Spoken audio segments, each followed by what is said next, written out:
What's happening, good people? We are back for episode 6 of a Funding Frontier deep dive. I'm your host, Claudio. If you don't know what a deep dive is, of course, this is where Funding Frontier gets its best traders.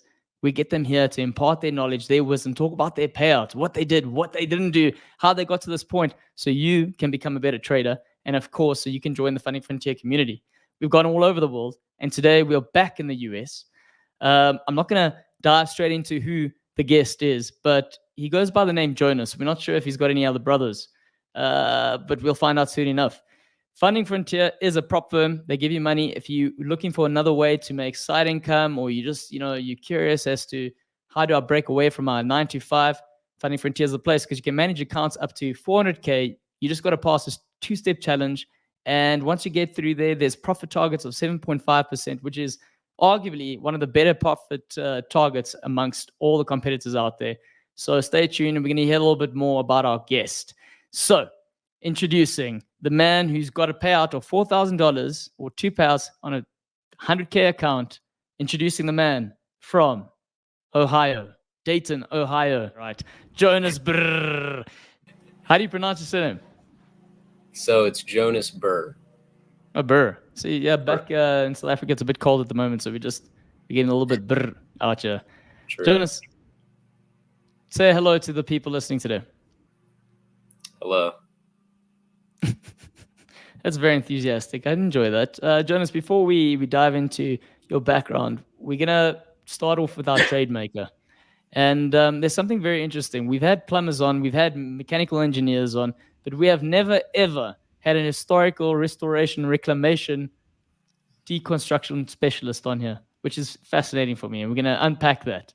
So the first question I've got for you is, if the stock market was an historical artifact, which period would it be from, and what trading strategies from the past would you apply to it? I guess it would be from, I don't know. Like when you ask that question, it just makes me think about early stock market and like around the Depression period. And I guess, all right,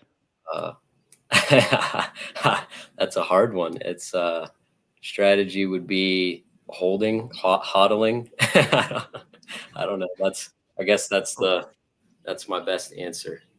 I don't think it's a bad answer, man. The Depression time, you got to preserve yourself, so you got to be less risky in terms of your decision-making process. Look out what's out there, see how much you've got, and then, see what you can get for the family. Not a bad one. I mean, when I'm thinking about it, I'm going, age of exploration. Look for uncharted new territories and possibly be curious and explore new things. That's the way I was thinking about it. I don't know. Now that you got a little bit more insight, does that more appeal to you instead of the Depression side? Yeah, I would copy you on that one for sure. Well, if that's a winning trade, you're more than welcome to copy it. Jonas, let's dive in to you and your story. I mean, what is your background? You're from Dayton, Ohio. Are you from there? Is that your story? So yeah, born and raised Dayton, Ohio, and my parents lived here. Their parents lived here, and kind of so on and so forth. And yeah, so I'm 25 years old, so I've obviously lived here forever for 25 years. And yeah, so as you mentioned, I work in deconstruction as like a deconstruction specialist in the company's called Dayton R&R, which is restoration and reclamation. So doing a lot of work like restoring old houses, whether that be putting in new, restoring old flooring or doors or trim, things like that, basically to the integrity of how it would have been before, instead of, the modern day gray colored, cheap, plastic, everything, kind of holding the previous integrity, basically. And then the reclamation part would be where I'm at, Dayton. We had a flood in the year 1903 that basically was a huge downfall to Dayton and the companies that had been here before. And so before that, this actually used to be a huge city in terms of industry and such. So you had I forget the guy's name, but it was something Kettering, and he helped build a lot of the technology that went into early cars here. So we had a relationship between here and Detroit, Michigan. So we shared a lot of that technology, and everybody here had money. So unfortunately, the city of Dayton has all the surrounding areas, huge houses that have been run down, and people can't afford them because it's just not basically the the people that live there can't afford that size of a house. And so these beautiful historic homes from back when everybody had money, and it basically went downhill. So what we do is go into these homes that are about to be demolished because they're run down, and get as much of the historic reclaim out of it, like old doors, trim, flooring, lumber, and sometimes you find cool stuff like just little knick-knacky things and whatnot. But so yeah, that's pretty much my story. I mean, that's amazing, dude. How did you land up doing this? So my grandfather actually has done it for 40 plus years, basically. So I ended Wow. up getting in with him. I found that was the only regular job that I actually enjoyed outside of, working in a factory or in a restaurant or something like that. And he blessed me with the opportunity to be able to work with him and learn from him, and kind of show me the way and those things, basically. Well, I mean, that's incredible. It's literally keeping it in the history, keeping it in the family, passing it down there, and you've just kept it going, kept your hands busy. My question for you is trading. How do you go from that to trading? So I actually started getting into trading about 4.5 years ago when my first son was just born, basically. And that was before I had gotten into working with him. And, of course, while I was learning trading, I was still working other jobs on the side and such. And then I got into working with him part time about 3 years ago, and slowly shifted into more of a full time deal. At the same time, still doing trading, and actually working with him was more of a blessing to my trading because he allowed me to sort of create my schedule almost of when I would work with him. So I could wake up, trade New York session, and then get on the road and meet him wherever he was, pretty much. Oh, cool, man. So is he still with you as you're going along? So yeah, pretty much.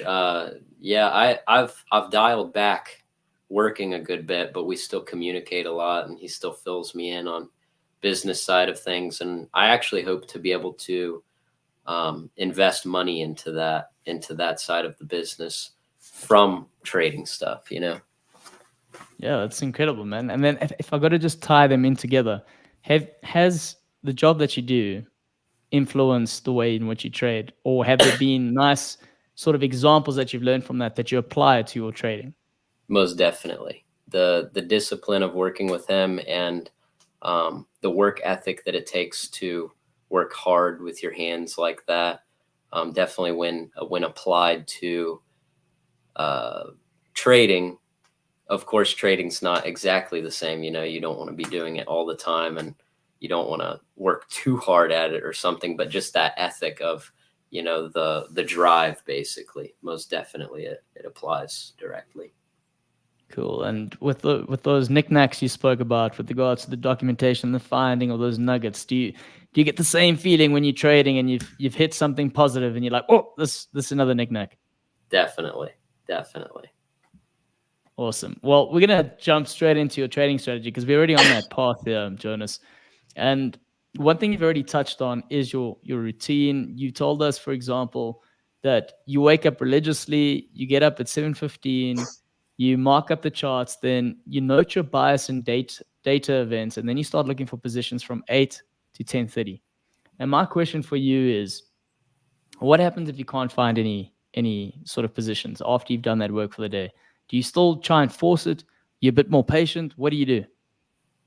So of course, I'm still overcoming certain things, and I'm man enough to say it, that sometimes I do end up forcing something because it's easy for your mind to start picking stuff out.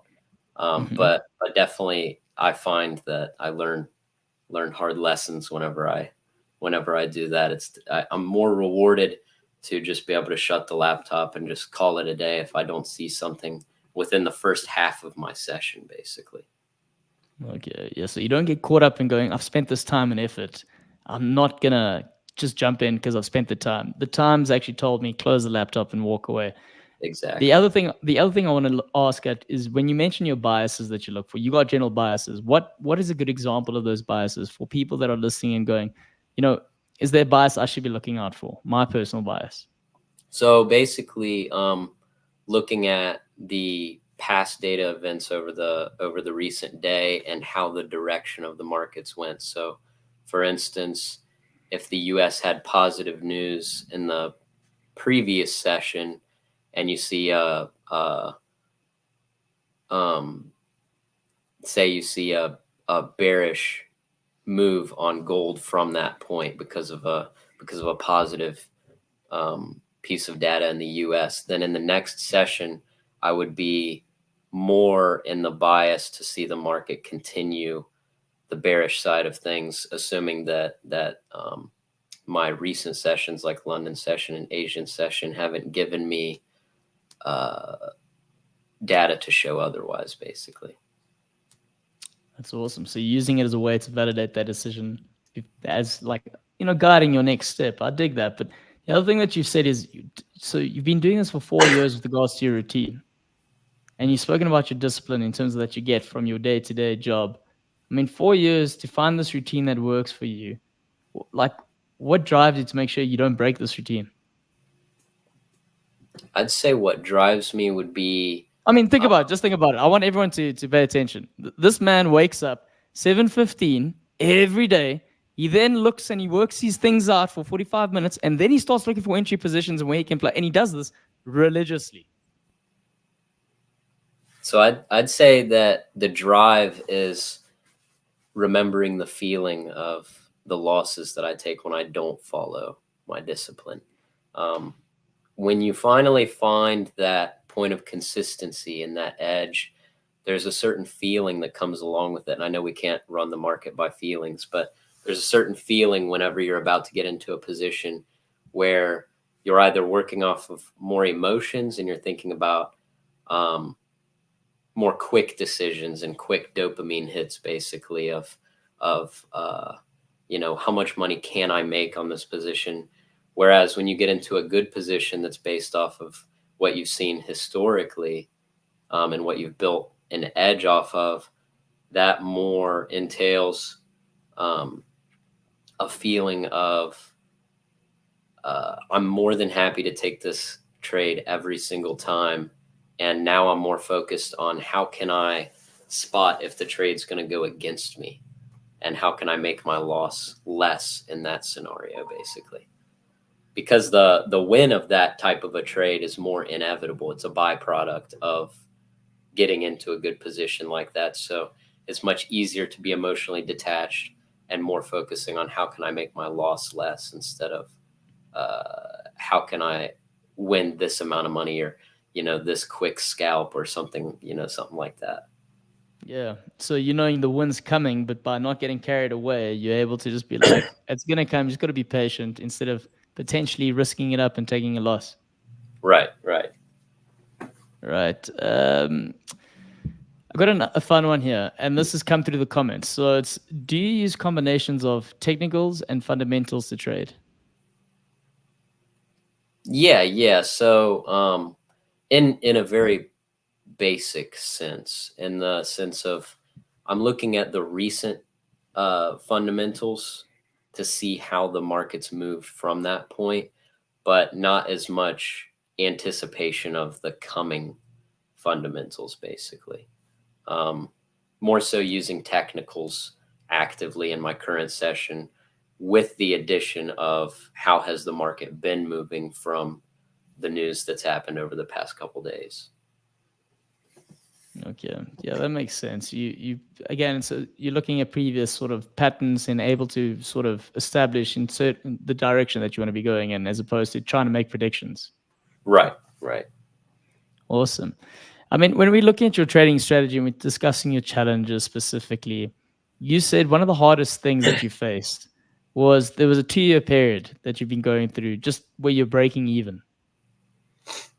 Right. How do you Yeah. eventually, like, I mean, to anyone that's starting out and doing this sort of thing, you're going, well, I've spent 2 years of my life doing this. I found a routine that's working for me. I know I'm disciplined. I'm enjoying the learning process of this, but I'm just breaking even. At what point do I just say, I'm just going to stop doing this? Yeah, I think that in my experience, I knew what was holding me back, and I think it's the desire to try to control the markets that makes us get in those phases. Basic, at least in my experience, I knew what it took to be a profitable trader, but there was so much in my mind of trying to almost trying to overcomplicate things, thinking that I should be building it into something bigger when simplicity is ultimately the better path to profitability. I mean, that's a simple answer, Jonas.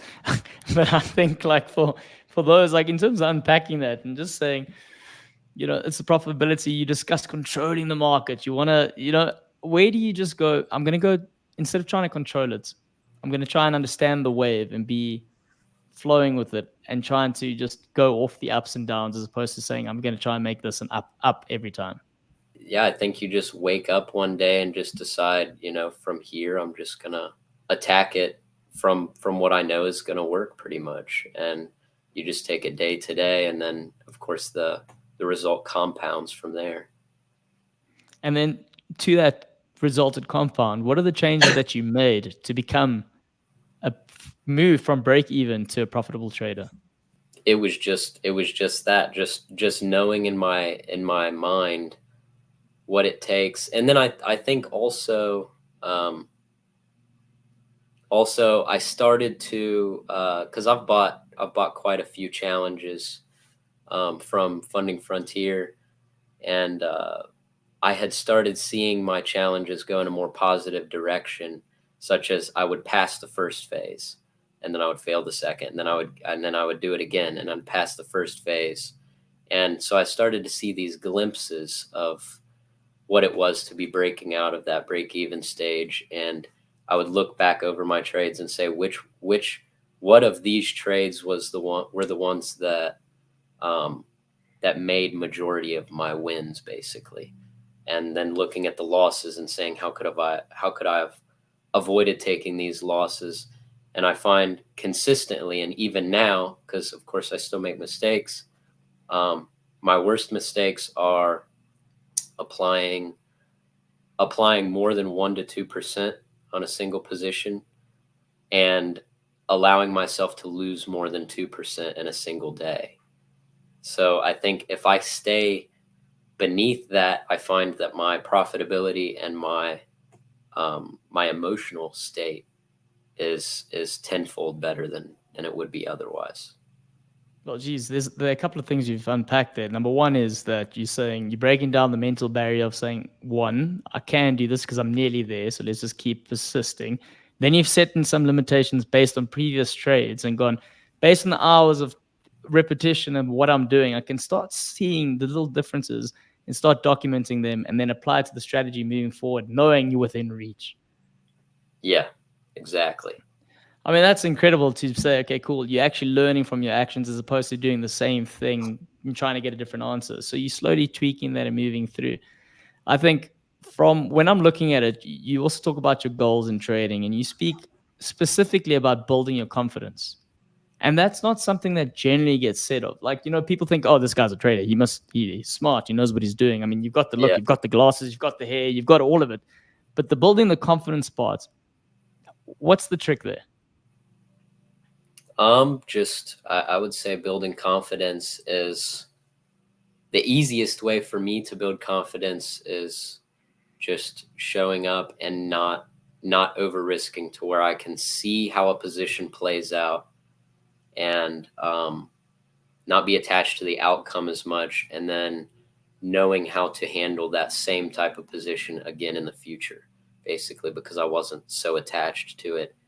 Um, and yeah, just being able to see the same position happen over and over again, and knowing 9 times out of 10 this position's going to work out. My only job is to execute on it and to at that point just look for confirmations of how I'm going to manage it, whether it goes against me or goes with me. And in scenarios where you know it's going to work out, but something's happened in the day because you're not doing this full time, and it's intervened in your process in terms of making that trade, how do you manage that then? Going, I knew this was going to happen. I forgot to put this in. I forgot to do this action, and now I've lost the trade.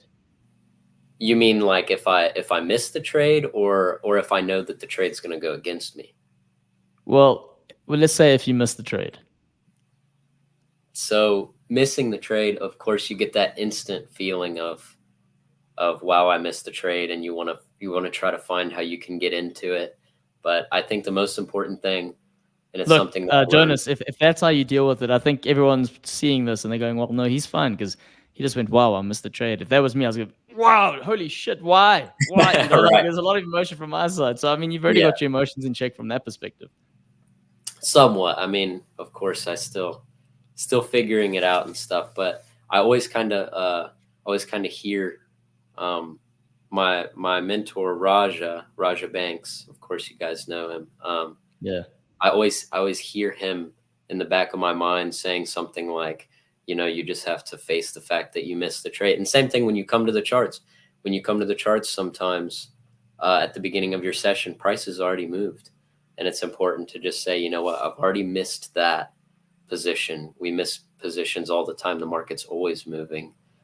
What can I do now to view the market logically of what's the next possible time that I could get into another position? You know, maybe price will build another range and then re-break out of it in the same direction, or build a range and then, you know, go like it's going to reverse the move that it just made, you know? So just always viewing it in that sense, pretty much being at peace with the fact that you missed it.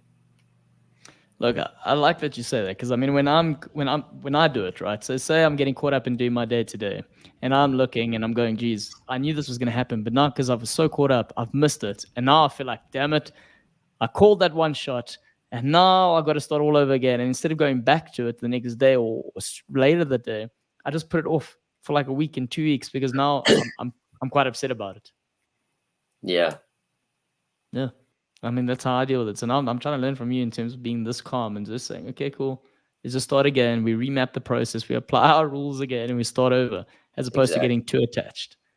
Okay. Exactly. Kind of like, yeah, just taking it day to day instead of thinking about, you know, the fact that you missed it. Just think about, I'm just going to go through today and follow my plan, basically. And overall, another good point of perspective that I learned recently is one single trade today going to affect you a year from now?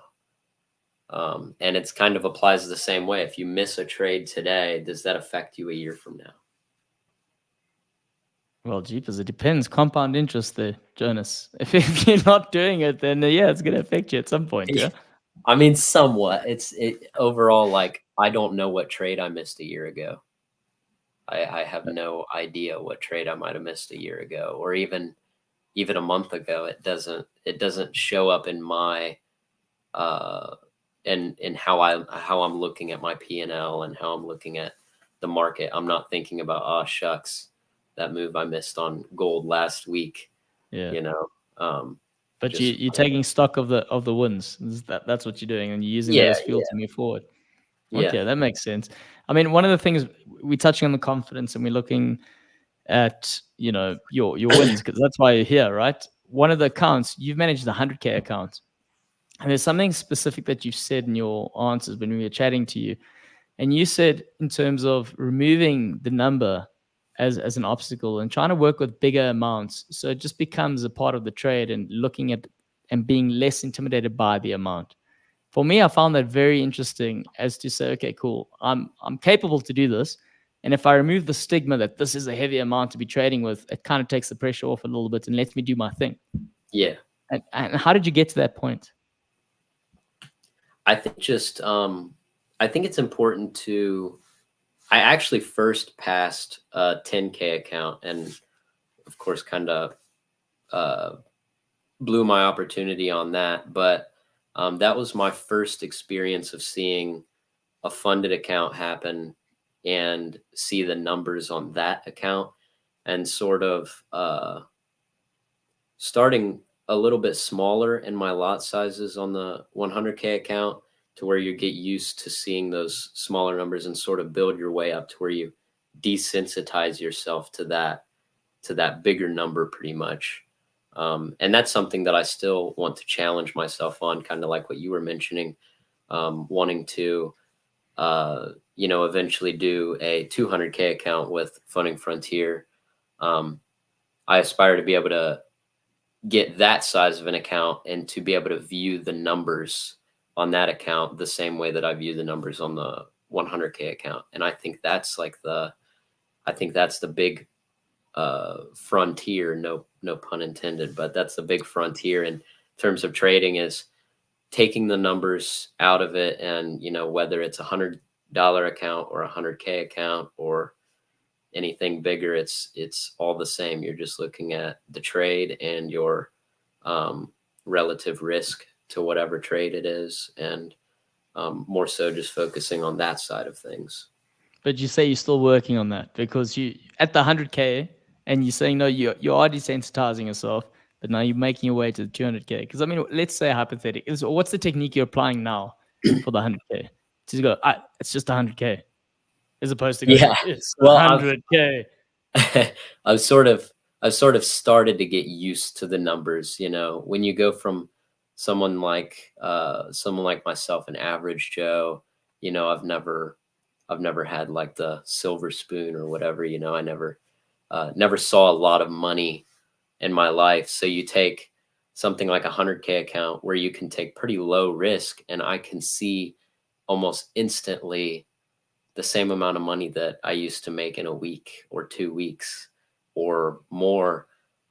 Initially, that can be overwhelming, really. But after you see it a couple times, basically, and you're more just focusing on the trade at hand and thinking about the percentages, that's really ultimately the best way to get over it. And kind of, I don't know, it starts to become a reality when you start getting the payouts. And now, it was kind of crazy, waking up this morning, for instance, with $2,700 in my crypto wallet from you guys. And, it's like for 2 weeks of time to make that type of money, and of course it's not about the money, but for someone like me, I just, feel so blessed to have that type of an opportunity, because I used to make that in over a month of 40-hour work weeks and hard work, Yeah. I mean, you started off this whole chat for me of speaking about this like psychology of just being disciplined and staying true to your trades. But that's something no one ever speaks about, is the psychology behind money and how your upbringing and environment can influence these things. Now that you've started doing this and you've got access to this money, you all of a sudden got this conviction going, wait, this is my account. This is something that I'm able to do by doing this sort of work, which is quite crazy. And then you start validating it, and then you start forgetting about these stigmas and these things of going, these people are hanging out here and they're paying X amount for drinks, and I'm down here. I mean, that's quite incredible that you've gotten to that point, and you're working way up. And this is something no one speaks about ever. Yeah. And I think when we're talking about that, now that you are making this money, the question with regards to saying, okay, you want to move up and eventually you want to be personally funded. What do you do with your trading profits when you do make the money that you are making? So I actually have 3 kids and another one on the way. So for now, that sort of applies to being able to support my family and shift myself into more trading full time instead of working my other job. And I guess for now it's sort of funding that dream, basically, to be able to shift into that career space instead of what I was doing before. But outside of that, just trying to save as much money as possible and put it back. And then, of course, I can also use some of that money to reinvest into Funding Frontier if I want to tackle the 200K account, or, I could have total of 400K, so I could put a couple on some copiers or something like that. So I guess only time will tell in that sense of things. Well, I mean, if we judging by your current record, we know that's going to happen sooner rather than later. I think, Jonas, we're going to move to the Funding Frontier part of this, and speaking to the people watching this for the first time and saying, why Funding Frontier? Why did you choose them? I know you mentioned Raja Banks. Was he the main influence? And again, you've discussed him as a mentor. Is he your only mentor? So he is, I would say, my main mentor. I've also been part of Jeevan's group, Capital Hungry, before a couple times, and I learned more stuff along the fundamental space of things with that, but it didn't quite align with the foundation that Raja had built, really. And then Forex Street 247, who is part of Funding Frontier and all that, and I used to look at his page a lot just to look at the videos and setups he would make. And I never actually got into his group, but I was always inspired by the things that he posted. And I know that he also had some sort of a background and affiliation with Raja in the past, of course. And so that trading strategy basically aligned with my basically my view of the markets more than anything else. So to answer the question, yeah, it was Raja Banks was my main mentor for sure. And obviously led you on to Funding Frontier. But what else would you say to people listening? Like, what are the other benefits of taking this challenge on with Funding Frontier?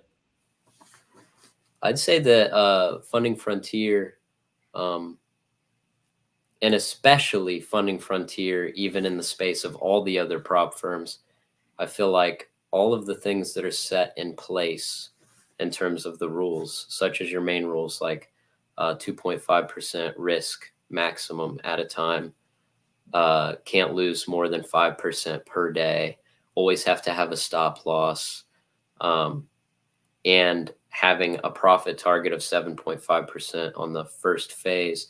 All of those things are set in place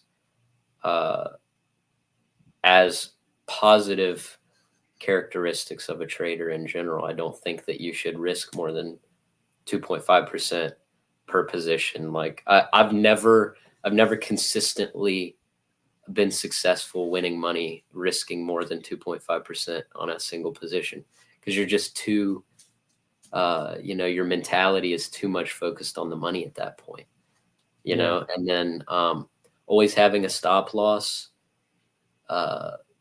That's a rule with Funding Frontier, and like I don't think that you should trade without a stop loss anyway. So moral to the story is I believe that for me personally, everything that Funding Frontier has set in place is are certain things that will fuel positive characteristics of a trader, whether you're a new trader, building yourself and building those core characteristics, or even somebody intermediate that's been doing it for years. I cracked my break-even stage with Funding Frontier. So that's got to say something, I guess. And the team were happy to be there along the way with you, man. I just got to put that out there. But I think to your point, I think every person that we have interviewed, they've said exactly the same thing with regards to that 2.5% and the stop loss. And, these rules aren't just there because they're rules that the team has put in place. The teams are there to encourage and help traders become better traders. And to your point, you've already said that, but that's the truth. And I think if you're watching for the first time, look at Jonas. Jonas is the man. And we're going to move over to the next part of the show where Jonas is going to give us his rapid fire answers to the questions that we ask all our funded traders. So, first one, Jonas: traded funded capital or personal capital? Funded. All right, but you're moving towards personal capital. We know. Day trading or long-term investing? Day trading. Biggest trading win? I think 2,500 maybe. All right. I like that. Most memorable trading loss? That would be, I guess not a single one, but most memorable trading loss would just be any loss that's made me lose an account. Fair enough. Well, then again, like to your point, now you're making notes and you're not doing that anymore, so that's good. Pre-market or after-hours trading? Pre-market. Which altcoin would you hold for 10 years? Altcoin, is that like crypto coins? Crypto coins, yeah. I'd say XRP. XRP. Interesting. I'm gonna be talking to the guys about that one. Best financial advice you've ever received? 1 to 3 trades a day maximum, 1 to 2% risk per trade maximum. Fantastic. Worst financial advice you've heard? Hold. That's true, because that gets you every time. And the next thing you see, you're like, shit. Especially in the crypto space. Now, one book every trader should read. In my experience, the Christian Bible. Huh. Okay. I wasn't expecting that one. Do you mind elaborating a little bit? So the Bible mentions more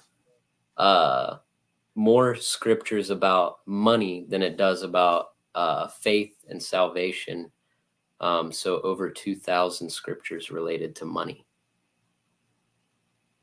Wow. Okay. Jeez, that's something I learned today. Thank you very much, Jonas. I'll be doing my investing research in a different place. The future of trading, is it more human or is it more algorithmic? Human. All right. That pretty much wraps up our rapid fire. I think you did fantastic there. We're going to move over to our takeaway.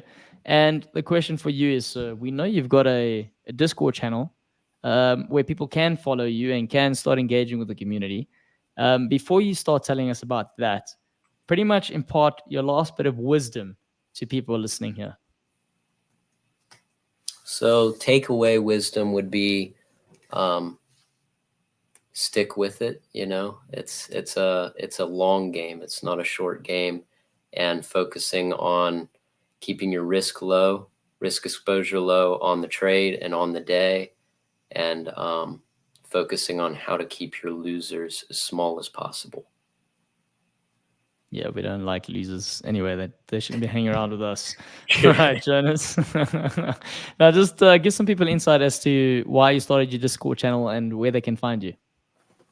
So I started my Discord channel recently just as like a positive space for mostly, I figure, newer traders to join into, and somewhere that anybody can join no matter where you're from or who you are, or how big your account size is or whatever it might be, because it's a free space, not somewhere that you have to pay for like most groups. And then I'll be sharing a lot of insight into the funded space, and of course Funding Frontier, the best prop firm platform that you can get on. So at least give a lot Stop of it, Jonas. Oh, come on. We can't take this. Here, give us some more. Give us some more. Come on. Jonas, that's incredible, man. We love that you've done that. We love that you keep doing that. Like we said, the Funding Frontier community is there to support traders and help them keep growing. And you've taken that upon yourself, and you started doing that yourself, which is incredible. I think just going back to the Raja Banks thing, one last thing. What is the most significant thing that he said that has always stuck with you? focus on keeping your losers small and not over risking per trade and not taking too many trades per day. And there you have it from Jonas Burr.